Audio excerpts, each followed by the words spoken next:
दोस्तों, स्वागत है आपका हमारे चैनल ज्ञान लो में। आज हम बात करेंगे इम्प्रूवमेंट इन फूड रिसोर्सेज जो है वो ज़रूरी क्यों है। यानी कि जो फूड रिसोर्सेज हैं जहाँ से हमें खाना मिलता है उनके अंदर इम्प्रूवमेंट की ज़रूरत क्यों है। अब देखिए, सबसे पहले तो हम बात कर लेते हैं जो भी हमारे लिविंग ऑर्गेनिजम्स हैं, यानी कि उसमें हम भी आते हैं। जो भी लिविंग ऑर्गेनिज्म हैं उनको जीवित रहने के लिए फूड की ज़रूरत पड़ती है। फूड की ज़रूरत क्यों पड़ती है? क्योंकि फूड जो है हमें क्या क्या चीज़ें देते हैं। ये हमें देते हैं प्रोटीन्स देते हैं, ये हमें सप्लाई करते हैं कार्बोहाइड्रेट्स, तो ये हमें प्रोटीन देते हैं, कार्बोहाइड्रेट्स देते हैं, और इसके साथ साथ जो फैट्स हैं वो देते हैं, विटामिन देते हैं, मिनरल देते हैं। यानी कि इस तरह की काफ़ी सारी चीज़ें ये फूड जो है हमें प्रोवाइड करते हैं, और जो हमारी बॉडी की डेवलपमेंट के लिए ज़रूरी भी है, हमारी ग्रोथ के लिए, हमारी हेल्थ के लिए। अब अगर हम बात करें कि जो हमारे प्लांट्स हैं, तो हमारे जो प्लांट्स हैं या हमारे जो एनिमल्स हैं, तो सबको जो है फूड की ज़रूरत पड़ती है।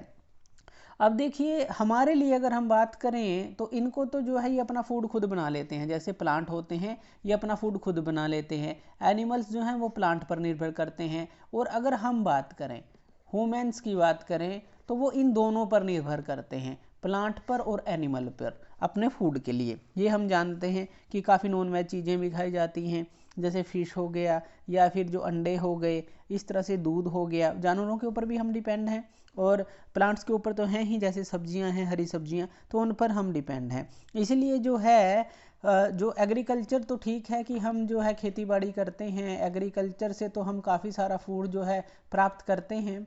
लेकिन इसी तरह से जो एनिमल हस्बेंड्री होती है, एनिमल हस्बेंड्री यानी कि इनको पालना किसके लिए? फूड के लिए। तो उसको जैसे कि हम भैंस को पालते हैं दूध के लिए, तो एनिमल हस्बेंड्री भी जो है वो करते हैं, तो वो भी जो है हमारी फूड की रिक्वायरमेंट को पूरा करती है। लेकिन जैसे जैसे हम न्यूज़पेपर्स में आजकल पढ़ते हैं कि एफर्ट जो है इम्प्रूव करने के लिए किए जा रहे हैं इस फूड रिसोर्सेज को, एग्रीकल्चर में, एनिमल हस्बेंड्री में, किसी में भी लगा लें, तो ये नेसेसरी क्यों है। अब देखिए, जो इंडिया है काफ़ी पॉपुलस जो है कंट्री है, यानी कि इंडिया की जो पॉपुलेशन है वो एक मेजर रीज़न है इस चीज़ का। अब पॉपुलेशन है वो इंक्रीज़ करती जा रही है, लेकिन जो है हमारे पास ये फूड रिसोर्सेज तो लिमिटेड ही हैं, यानी कि जो भूमि है वो लिमिटेड है।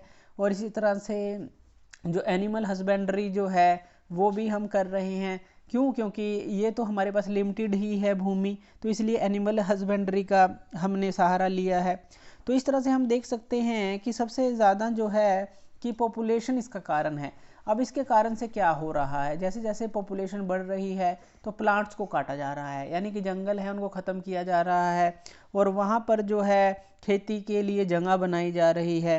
तो इस तरह से जो एरिया ऑफ लैंड है वो कवर किया जा रहा है। तो इस तरह से जो है हम प्रोडक्शन की एफिशिएंसी को बढ़ा रहे हैं क्रॉप्स के अंदर, अगर हम बात कर लें, या फिर इस तरह से जो हमारे लाइव स्टॉक हैं, एनिमल हस्बेंड्री हैं, उसके अंदर। तो एफर्ट्स जो हैं हमारी फूड डिमांड को जो पूरा करने के लिए किए जा रहे हैं। अब लेकिन जो ये हम इसमें सक्सेस भी हो पा रहे हैं, जंगल काटे जा रहे हैं, लेकिन इससे क्या हो रहा है, इससे हमारा जो प्लांट्स है, डिफोरेस्टेशन जो है काफ़ी ज़्यादा बढ़ रहा है।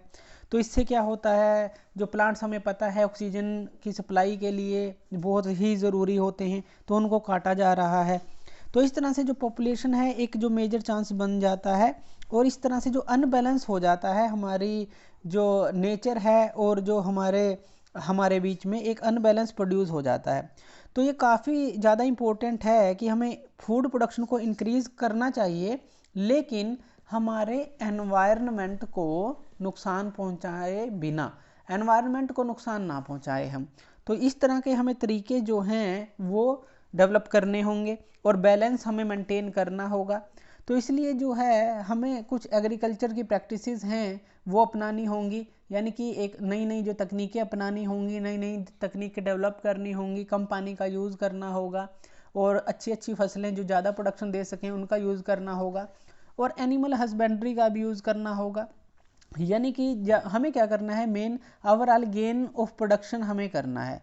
जो हमारे वेयर हाउसेज हैं जो कि हमारे स्टोरेज के लिए काम आते हैं, तो वो भी अगर इस तरह से ये पॉपुलेशन और हंगर बढ़ती रही तो इससे क्या होगा, वो भी इसको जो है टॉलरेट नहीं कर पाएंगे।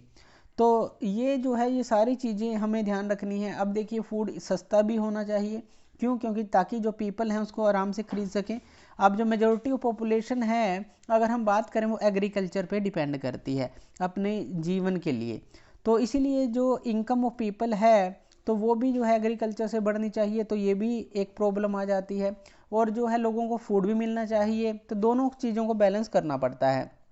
तो साइंटिफिक मैनेजमेंट प्रैक्टिसेस की बात करें तो हाई यील्ड प्रोड्यूस करने के लिए काफ़ी सारी डेवलपमेंट की जा रही हैं, एक्सपेरिमेंटल जो टेक्निक्स हैं की गई हैं, ताकि हम एग्रीकल्चर खेती को भी बढ़ा सकें, अच्छे से अच्छा प्रोडक्शन ले सकें। तो इसलिए जो हम अगर हम देखें, अगर हम कंबाइन एफर्ट करते हैं एग्रीकल्चर का और एनिमल हस्बेंड्री का, यानी कि लाइव स्टॉक जिसको बोल देते हैं, जैसे पोल्ट्री फार्म हो गया, फिश को पालना हो गया, बी कीपिंग हो गया, अगर हम ये कर देते हैं तो इसी तरह से जो है हम जो है इस पॉपुलेशन को अगर हम कंट्रोल करते हैं, पॉपुलेशन कंट्रोल करने के लिए भी हम अहम कदम उठाते हैं और हर चीज़ का एक बैलेंस बना लेते हैं, तो तभी ये संभव हो पाता है कि हर एक व्यक्ति जो है उसको फूड प्रोवाइड हो सके। और जो है जो इम्प्रूवमेंट हैं फूड रिसोर्सेज में, इसलिए ये सारे जो इम्प्रूवमेंट है ज़रूरी हो जाते हैं। तो ये था हमारा इम्प्रूवमेंट इन फूड रिसोर्सेज ज़रूरी क्यों है। धन्यवाद।